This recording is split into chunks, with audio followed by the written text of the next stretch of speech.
You know, I'm super excited that I get to introduce our next guest because he is my radio partner on Awakening Code Radio. And Eric Rankin has been one of my very closest friends, and he's been doing Awakening Code Radio for the last 8 years. And he created the highly successful 2-part sonic geometry documentary series, which is now more than 2 parts, but it went viral right away in 2012 when he introduced sonic geometry and actually coined the phrase sonic geometry. I like people to look at Eric as the godfather of sonic geometry, the way that Stephen Halpern is the godfather of the sound healing and the meditative music movement. So Eric has been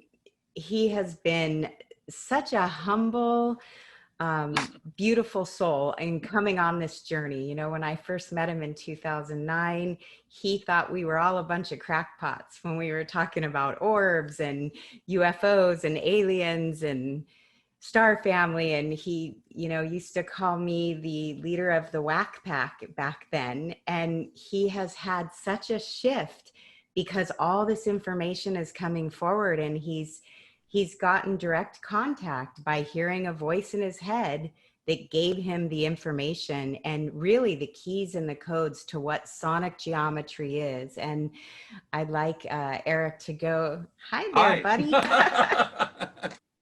I'm here by the skin of my teeth. I was getting a little nervous, texting on the side going, uh-oh, he's not in the room yet, you know. But you're here, you made it on. I see a lot of your geometric. I do. I'll take you on a little tour a little bit later. Yeah. Yeah. Well, where do you want to start? Do you want to start with the voice in your head when you know you were just coming online and yeah. Start where we hear voices in your head. Sure. I mean, I guess so, because I think you and I have talked enough that, and I have gotten the messages, now I would call them downloads or visitations or whatever they are, that what we want to call extraterrestrials or angels or spirit beings or maybe just a muse that you hear in your head could all be the same thing. And I don't want to delineate from what we understand about what we would call angels or ETs or multidimensional beings. I think they could all very well be the same thing.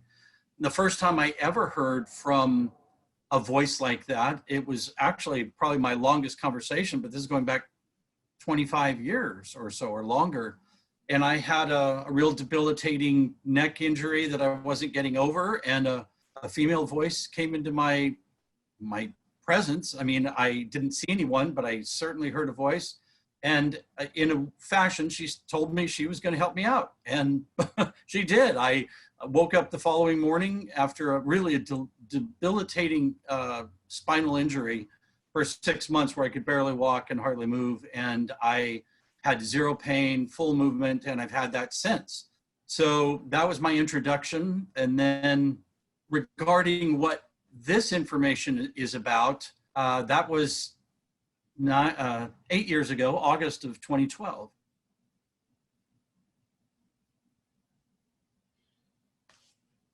Uh-oh.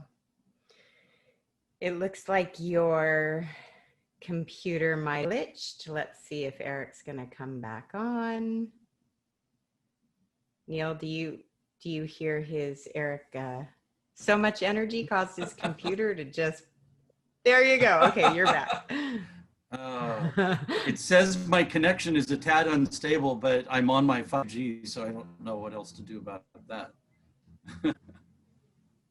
Let's just keep going. And one of the things we've noticed a lot of times, Eric, during people's presentations through this whole summit, whenever we've had a little bit of glitching going on, in the back rooms, for you, our viewers, if you've noticed that during these 5 days, in the back rooms with all the hosts, we have focused our energy on calling in the benevolent beings that are surrounding this whole conference and asking them to clear the way so that we can have smooth communications and get these presentations and this information out. So Eric, you want to see if you can Are you still hung there?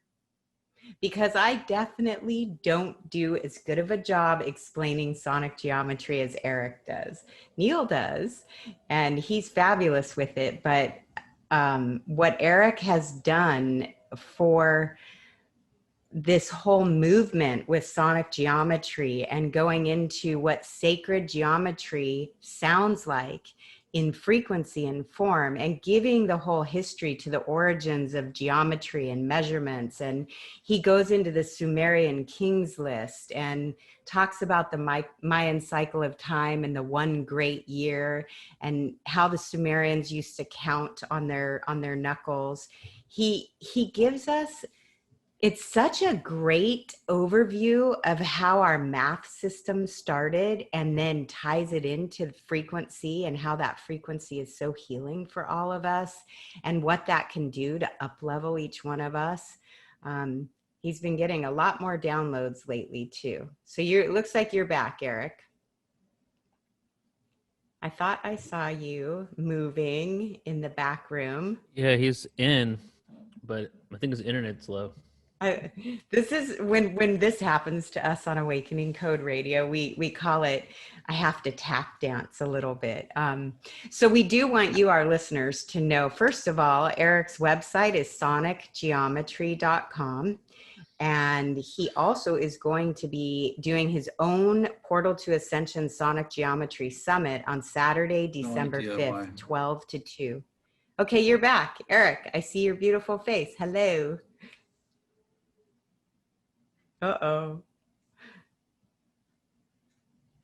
Keep sending it. There you go. I love that. Ata, she's saying, let's focus on to help stabilize Eric's internet connection. And that's what we can do as a team, as this beautiful collective consciousness that we are, is really help our brothers and sisters and help the internet connection. We're being masterful at that right now. Thanks for the energy, Eric. You're back.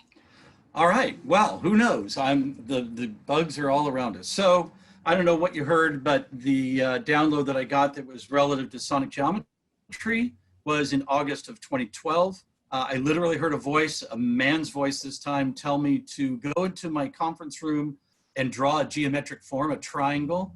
This was crazy because geometry is not my field really at all, or wasn't. It is now. And I drew a triangle on a whiteboard, a dry erase board.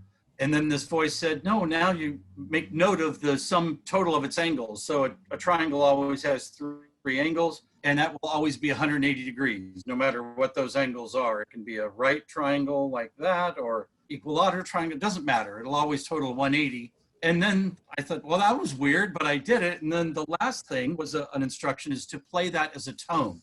And I used an app on my iPhone at the time, but here I have a lovely set of chimes that were made in Australia that are called the Sonic Geometry chime sets.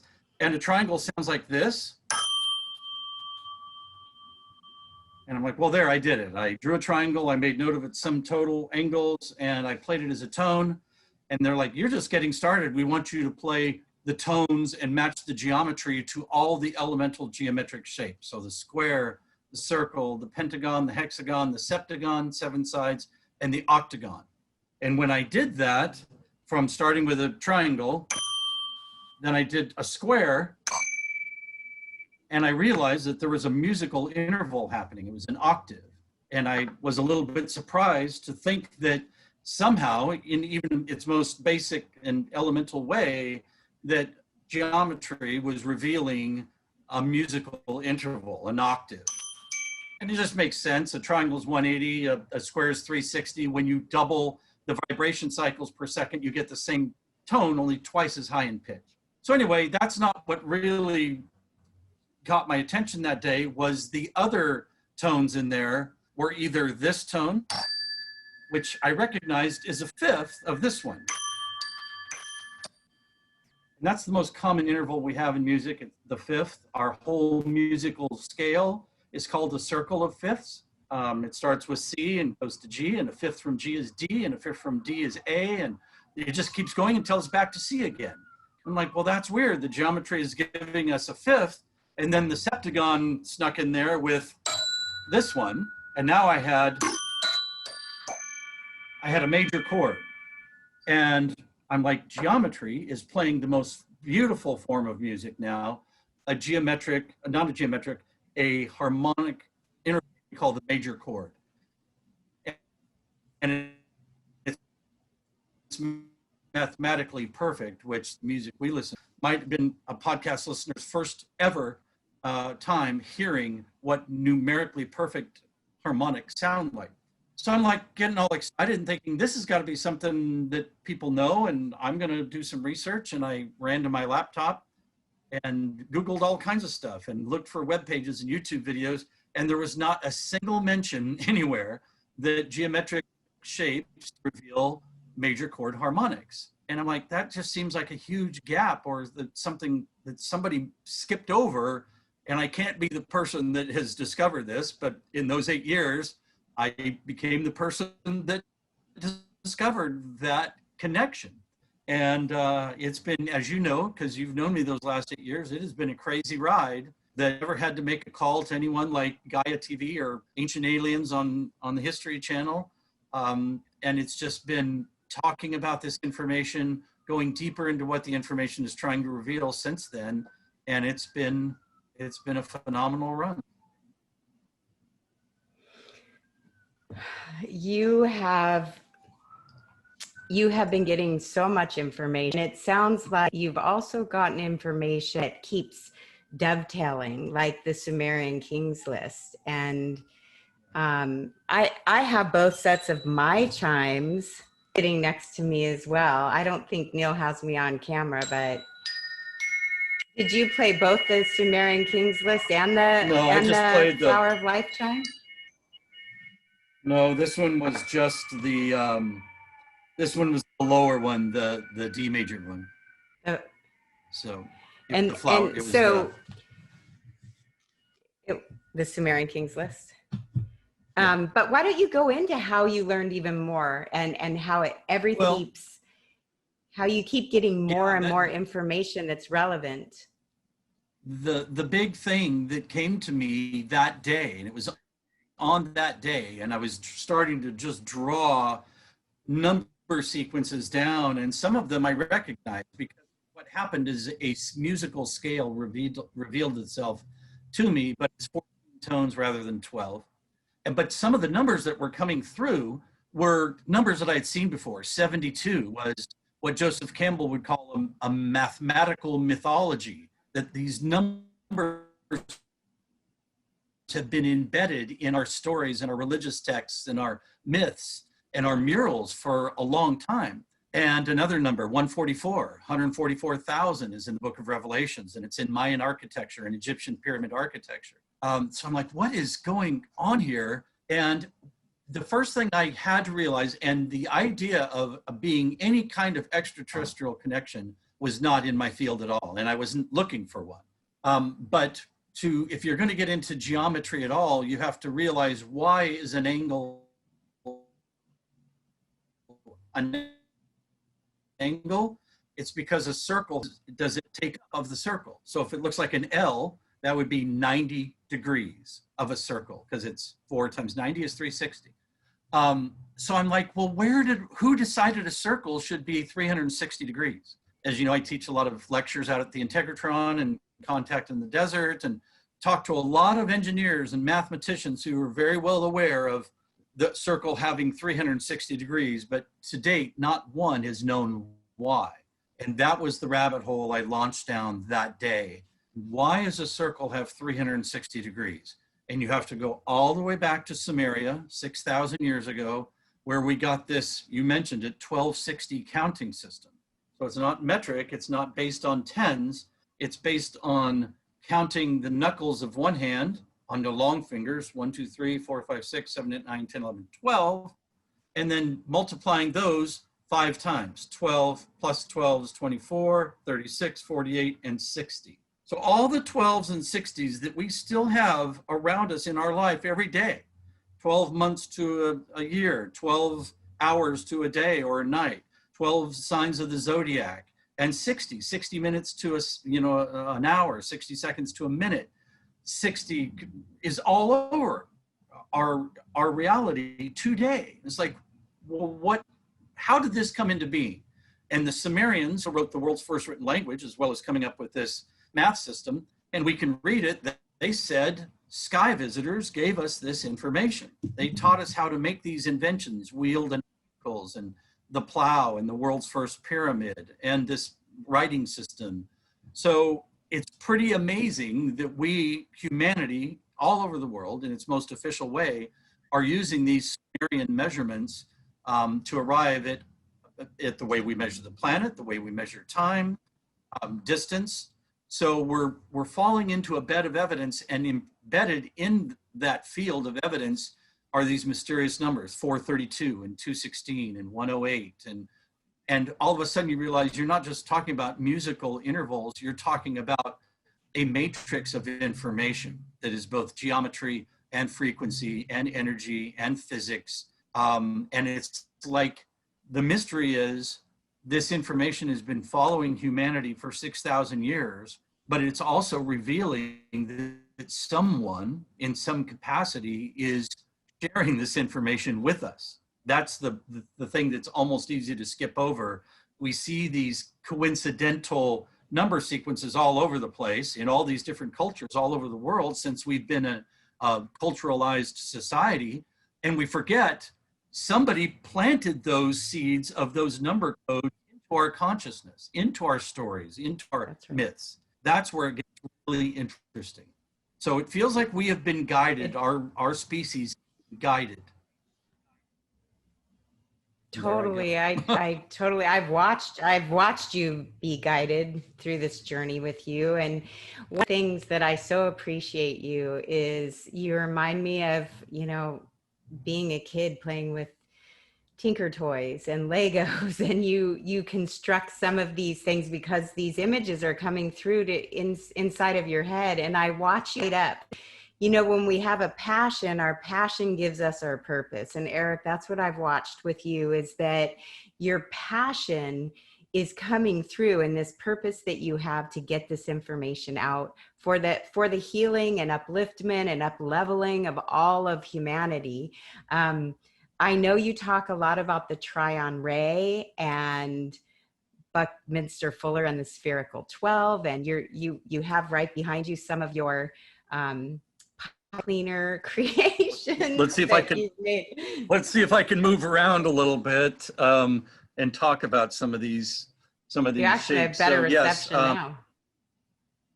Oh, well, right after we made Sonic Geometry 1, I was introduced to an artist, Michael Evans, who you know. And this is, as far as most geometers would be concerned, mathematicians or theorists, people working with math, this is the holy grail of the universe. It's a tetrahedron, and it doesn't get any smaller than this. If you're a geometric solid, a platonic solid, like a containment field, this is as small as it gets. So many people will tell you this is somehow related to how the universe is constructed.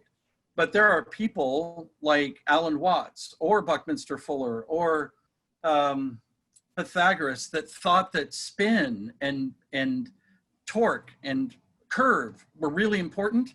Well, this doesn't satisfy any of those things. So Michael Evans has been kind of sharing this shape. And this is a geometric solid as well. It has points. A geometric solid has to have points. It has to have edges, hard edges, and it has to have surfaces, planes. Well, this has all of those things, but it only has 2 points, and it only has 3 sides instead of 4, and 3 edges instead of 4. So all of a sudden, we're looking at something completely different that might be the core of the universe. And look at how organic it looks. It looks like a seed pod or a leaf or our eyeball shape, or, you might even say the yoniverse. It's the intersection of circles or spheres. So yes, these are models behind me where these are built on the same geometry, and you start seeing the flower of life actually in multiple dimensions. So it's no longer just, it's no longer a 2D model we're talking about. It's actually a 4D model. It's 4 planes and each plane has volume. So really now we are talking about what the universe might actually, the energetic signature of it look like if it is geometric, and most physicists now agree that it is. So it's fascinating. It's like the flower of life. It is fascinating. Just like these number codes, the flower of life is like a template or a primer directing humanity's attention. And it's not just a 2D on a piece of paper construct, it's inviting us to think in multiple dimensions. I love how you explain it and you give us the visual that goes along with it. Somebody in the chat room is saying enterprise. I love it. You know, they saw your model of the enterprise. Geekiness there, yeah. Yeah. And Adam Apollo brought Gene Roddenberry into his talk, and on the Ascension, on whatever panel he was on the other day, he talked a lot about Gene Roddenberry as well. And yes, and the prime directive, here we are. And it does feel like life is imitating art, or art is imitating life right now. And I like what you do when you talk about the mother matrix and you talk about the feminine principles that are coming into your work. You're seeing more and more about the differences between the hard lines and the curved lines. Do you want to talk a little bit about that? Well, yeah, the more we're learning about the energetic nature of the universe, the first thing you want to think of when you think of energy is waveform. I mean, right away, we're not talking about straight lines and hard anything. You're talking about fluctuations and waveforms, whether it's light or sound or any of them, all is based on wave. And wave eventually finds its way into spin because there's pulls, whether it's push or pull energy, what we might call electromagnetism or gravity, but it's causing spin. So spin becomes really, really important. And again, the tetrahedron doesn't just automatically make you think of spin, but all of these models do. As soon as you look at them, or even just the Tryon ray itself, you go, oh, I see at least an element of spin. I see this curved line. What if I imagined it going further out or further in? That's this geometric model goes infinitely outward and infinitely inward. And Nassim Haramein talks a lot about this model, the overlapping of spheres, to where what you build is a model called the vector equilibrium, but you build it out of curved shapes as opposed to straight lines. I love that explanation. I've been watching the chat a little bit, and Professor J. Paul says, what is his website? This is fundamental, which we put in the chat room that Eric's website is sonicgeometry.com. And it's you go into such high level of detail on your sonic geometry videos. And the reason why I felt so drawn to it, you kind of used me as your, what would you call me? The person you ran it by when the information first came out. And I said it was because I'm a simpleton. So for all of you who are not professor level, you know, and sometimes some of this information goes right over my head. It's not in my wheelhouse to understand things from a physics point of view or some of the mathematical points of view. But watching sonic geometry with the visuals that you and Alana Luna put together with your explanation, it brings it to my level of thinking, but it also brings it to the physics. I know that many professors in physics, Manas Kafatos, what is he? He's a world-renowned physicist. And have started contacting you about this information. Yeah, and Manas has been in my apartment. You know, you were there, I think, the day that he was here and picked up some of these models. I took the picture of you. Yeah, how did you come up with these models? Because they really model the quantum universe in a beautiful way. And yes, I do fundamentally believe that this is not supposed to be so overcomplicated that the average person can't at least grasp the conspicuous coincidental nature of it, the synchronistic nature of things. You're not really crunching numbers. You're just seeing that the same numbers are showing up here in this timeline and over here on another culture's timeline and some way back in time in these why would these numbers be here? 432 is one that Joseph Campbell said is one that shows up the most in all of his world travels to sort of unravel this story that we call the hero's journey. Why was he finding the number 432?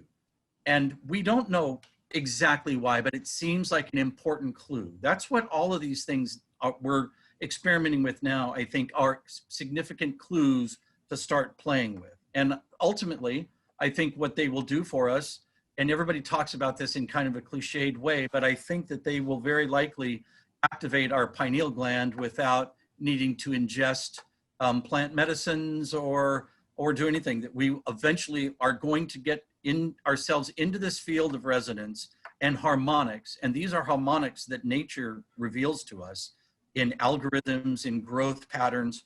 When we hear those intervals and we activate our growth pattern, the same growth pattern our pineal gland is called that, because the same reason a pine cone is called a pine cone or a pineapple is called a pineapple. It has the same geometric counter-rotating spin. And if we activate that gland, truly the way it's supposed to be activated, we get to see things that you don't get to see in this everyday 3D world. You get to see a grid, you get to see energy, you get to see shimmer and vibration. I think you know Alex Gray's art. If listener, you don't know, he's an artist that paints more or less what people describe, or I'm sure he himself sees when he's either on a plant medicine journey or meditating or whatnot.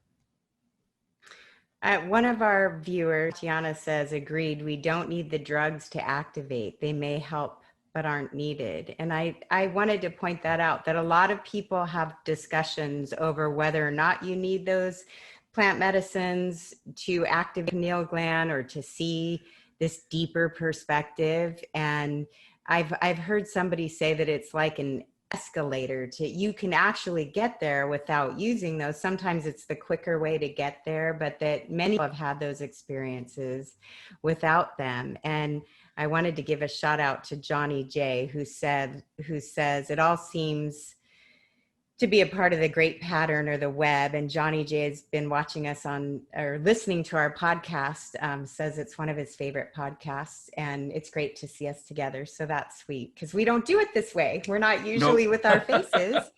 Yep. Yeah.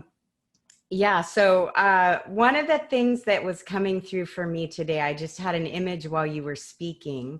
I had an image of the that you created using some of these sounds and frequencies, and what happened to us on our dolphin boat when we went out with the dolphins. And I've heard you tell this story before, but the last time we private chartered this boat, which we've been doing for 10 years, the last time we did that was on 10/10 last year. And we had 1,200 dolphins surround our boat, which is not unusual when we go out, and Eric plays these harmonic frequencies. And I'd like you to share a little bit about what has happened on these boat trips with the dolphins, because we have a lot of dolphin people in here, I'm sure. Yeah. Well, I've been inspired by dolphins. I wrote a book that's how you and I met. It's all about dolphins and their innate physiology, and the dolphins and whales are true masters of frequencies, and we are catching up to what dolphins can do. I've been out in boats interacting with live dolphins, both in the wild and in tanks and in captivity, but I'm real familiar with their behaviors out in the wild. And something they'd like to do is ride the bow wave. They will surf the pressure of water being pushed forward by a big boat or even a smaller boat. And you can see them, they'll just stay lockstep, but they're surfing. They're not just coming close to the boat, they're surfing the pressure wave in front of the boat. That's really common. It's so we were playing these frequencies, and I just had a thought, are the frequencies actually attracting them, or are they just playing in the bow wave? So we asked the skipper to stop the boat and shut the engines down. That's usually when the dolphins just peel away and go, thanks for the bow ride. And these dolphins stayed with us. And that's anecdotal at best, but it is telling us something, that these dolphins are either resonating or attracted to, or are getting maybe even information from these particular exact patterns. And they are particular and exact. We just took an old experiment that we had done and slowed it down and realized that when we played this triad of frequencies, we got what looked like a 3-dimensional lotus flower in a cymatics little container. And that's quite amazing, actually, that we're creating. Why don't you talk about that? Because what happened with that cymatics experiment, you've been fascinated with for a long time, and I think there's something to it.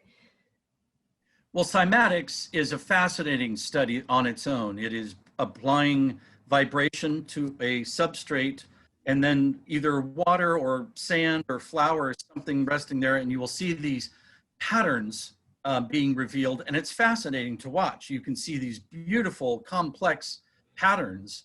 It looks almost like Neil's, his emoji or his profile picture is sort of a cymatic imagery, but you will see something as beautiful as that in cymatics. But I had never experimented using cymatics in multiple frequencies, combining frequencies. And so that's what we did in the lab one day about 6 years ago. And the operator in the lab, the technician, had never seen. So what we got was standing waveforms, which is what you get, but then lit behind it was this dynamic 3-dimensional lotus flower, looking exactly like what you would just say a lotus flower looks like. That's what we got through this cymatics. Let me go get a little form. I'll take this back with you. Well, while you do that, I'll let you know that people say they'd love to experience the dolphins with sound like that. And yes, I do have some video of that. I'll have to see if I can get them to. Sure. Okay, go ahead, Eric. This is more or less exactly what was revealed. Now, we're only firing this into about 1/4 inch of water, but what we saw through the camera is this dimensional lotus where we could see petals hiding under other petals, hiding other under petals. And it just makes almost no sense why you would possibly see that. And I know that that's just the beginning of what we're going to find out what frequencies can do. It's important to know that with cymatics, people get all excited about it, that it's a very hard experiment to replicate. You can do it, the experiment one way with the same frequency and the same container and the same medium, whether it's water or sand, same volume, and then come back the next day, try and duplicate it as exact, and you won't get the exact image you saw by saying playing 432 hertz. And there's some confusion about that. So if we can replicate this, and no matter what the container, the size, the volume, if we played those triads and got a lotus flower, we would have truly groundbreaking information to work with and from here. It is so fascinating. I see Trisha McCannon. She said, that's wonderful, Eric. She's joining in the live chat. And Bethany's writing may lead to understanding language, like understanding language in Arrival. That's one of Eric's favorite movies, as a matter of fact. Here's a download that I have not even told you, Michelle, because it was so recent. Oh my gosh. I was looking at all this information, and my guides just dropped in and said, the lotus flower is our hello.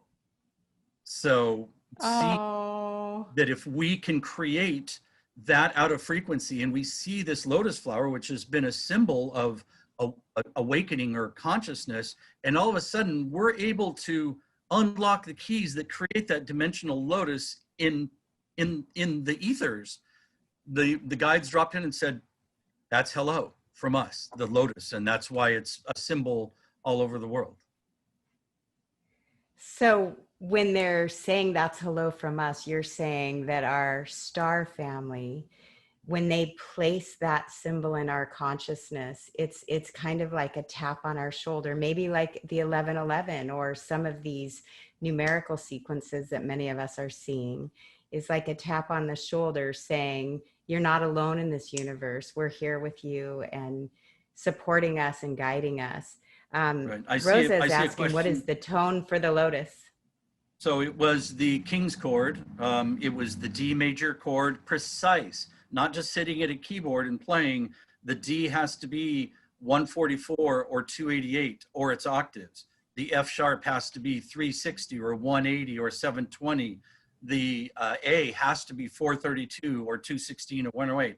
So it's a D major chord It's 3 frequencies, but they have to be numerically perfect. And you will never just sit down at any instrument and be able to play it. They have to be isolated or engineered to play at the same time. I'm so glad you shared that, because a lot of people think just, you know, all of a sudden 432 became a movement. Everybody started talking about music in 432, and I'm not a musician myself. So I never could explain it or understand it the way that you do. But when you break it down like that, I think it makes it more palatable for all of us to understand it. There's specifics involved there. And did you touch on, you know, the music played in 444? We've had conversations about somebody playing in 432 the wrong way versus 440. Can you touch on those? Yes. Well, it starts getting very complicated, actually. All I can tell you, it would be easier to just say that what Pythagoras was talking about when he discovered ratios that revealed frequencies in tone, those were mathematic in nature. As we evolved into building ever more complex instruments, we realized that there was times that even though the intervals were mathematically perfect, they didn't always sound great to us. We were building instruments that could hold a bunch of notes at the same time. So a D major chord where the D is the first note sounds great, but a G chord where the D is the fifth, all of a sudden sounds a little wonky. So we did this clever device for listening to music called equal temperament. And equal temperament is like a blurring or a fuzzing, almost like if you have an eraser or blending chalk pastels and you want to blend them so they look a little, you know, less abrupt together. That's what we did musically. We feathered in these tones, but now they almost kind of gobbledygooky looking. They're fractionalized. They have tons of decimal points, you know, out in a remainder, where all these numbers in what we call the factor 9 grid are all whole numbers, and they always, by weird coincidence, always total or reduce to 9. So it's. Can you give those numbers one more time? I think our dear friend Trisha McCannon, who's been on our show and is one of my sweethearts as well, she asked if you could say those numbers again. Sure. They were 288, 360, and 432. And you can actually get a tone generating app, and as long as it plays multiple frequencies, you can play those frequencies together. Let me find, because we created a new video of that Lotus Flower, and I'll give you the title so you could actually just type it.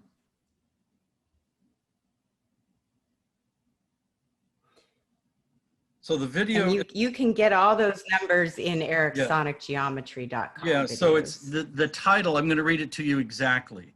The title, where you can see the Lotus Flower being created out of 288, 360, 432.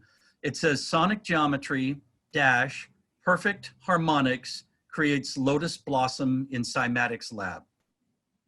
That's how you'll find it. So Sonic Perfect Harmonics creates Lotus Blossom in Cymatics Lab. I can't even keep up with all the people chatting in, and Master Cat Puda and Lori are saying hello. So there it is. So you can see this moving, and if you were to stop it, you would see these individual Lotus Flower petals, and it's not the standing waves. There's a very tight web of standing waves in there, but we're not talking about that. We're talking about this crystalline curved structure. We had our admin Colleen change and shift colors and make it slow motion, and you can see it much more clearly. So we just made that video just late last week. And is that on the Sonic Geometry website now? I don't think it is. It's not even up there yet. No. But you'll get it up there. I'm sure We'll get it up. We transfer it there. I like that it had the. Yeah, and it's I like that you put the frequencies there too. Yes, yeah, Colleen did that for us. So that is a very exciting. I'll be meeting someone tomorrow to talk about maybe going deeper down into this field. Because like I said, if we can recreate this, perfect harmonics revealing these three-dimensional shapes in water, it would be a breakthrough. So they're starting to do that with light, where they're firing, you know, 2 lasers at water, but we're talking about something that's very easy for us to do. You can create these frequencies, singing them, you know, 3 people singing around a person. Doesn't take $1 million worth of fancy lab equipment. And that's why I think this is so important, is it's accessible to everyone. We all have a tone generator built into our physiology. Our voice box is a tone generator. Whether we make a hum or we play a guitar string or cross-check it with an app, we're at a place in history where we can create these tones and start experimenting. We couldn't have done this 25 years ago. We didn't have the technology in the hands of everybody. You had to be an audio engineer if you were going to buy a tone generating piece of equipment. That's how I know we're. Say the name of that. I was going to ask you, someone in the chat's asking you to say the name of that video again, the title of that. It's something like Sonic Geometry. I think I got out of it. Sonic Geometry, Perfect Harmonics creates Lotus Blossom in cymatics. Right. And the app that you use, what is that tone generating app? It was called Tone Gen, but I haven't been able to find that exact one as I replaced my phone. I'm looking for a very simple app that just allows you to isolate frequencies and then layer them if you want to. Because that's where this is all very interesting. It's in the chord. We've heard the song Hallelujah, you know, and it says there was this chord, please the Lord. Or here's a 1960s album art from the Moody Blues, 1967, and this whole album is called In Search of the Lost Chord. And it has death on one side, birth on the other, sort of this moving up through 0 point, and then you open the album cover and you've got the giant, you know, Sri Yantra there. Yeah, I mean, we have been on this quest to know what these are the cookie crumbs. They're the cookie crumbs. What is this mystery chord that we're looking for? And I don't think it's all that mysterious. I think it was supposed to be there in our face, because when we hear these 3 tones, it's almost like we're programmed to think, oh, everything is correct. It's a bit of programming that's even part of this mystery, is why when we hear that 3 set of tones, why do we get happy thoughts? Why do we think everything is going well in a movie? If we play the minor, we think, oh, everything's kind of dangerous. I'd much rather hear the resolution of a major chord, and here's nature communicating to us that nature uses a major chord. That's a full loop right there. I mean, that's the vortex, is we already recognize a major chord as sounding right, and things like the Fibonacci cycle and geometry reveal a major chord. That's not insignificant. It's not. And people, I love this one from Deer, says, my macaw was very interested when you played your chimes. They're not tuning forks, they're chimes. They look like this. And she wanted to be picked up to get closer to Moan, kept turning her head in different directions. And we've seen that when we play these. They put us in a state of peace and calm. And I've had a lot of people who do yoga and meditations purchasing these from holisticheharmonichealing.com. That's where we have them available. And actually bringing them into places where people want to feel more peace and want to feel more calm. And on that website, Eric gives a whole description of how this came to be. There's a whole video section in there of using the chimes. And Eric, I'm glad you use them in your presentations. And I'll have to let you know, before we've gone live, every single morning I played the chimes to clear the energy in the room, because I did work with Rainbow Thunderheart, who said that he felt the chimes cleared energy better than sage when we were doing work together. So you're definitely onto something. Well, we are there, creating sure. a vibrational field, and it's a complex one. It is not just a single tone. It is 3 tones And then of course they make overtones and more complex harmonics, but I, do believe we have been guided to these particular tone sets throughout history, 6,000 years at least. And I love seeing I saw the woman's comment about her parrots. If you remember when we first started playing around with these tones 8 years ago, we invited people to play them, not mention anything to their children, or of course, doesn't matter, to their pets, and just see if playing the tones did something. And we got all kinds of responses, like birds coming up to the windows and insects swarming the computer screen. And this lady just said her birds and dolphins. We definitely seem to have some anecdotal evidence that we're not just barking up a ridiculous tree.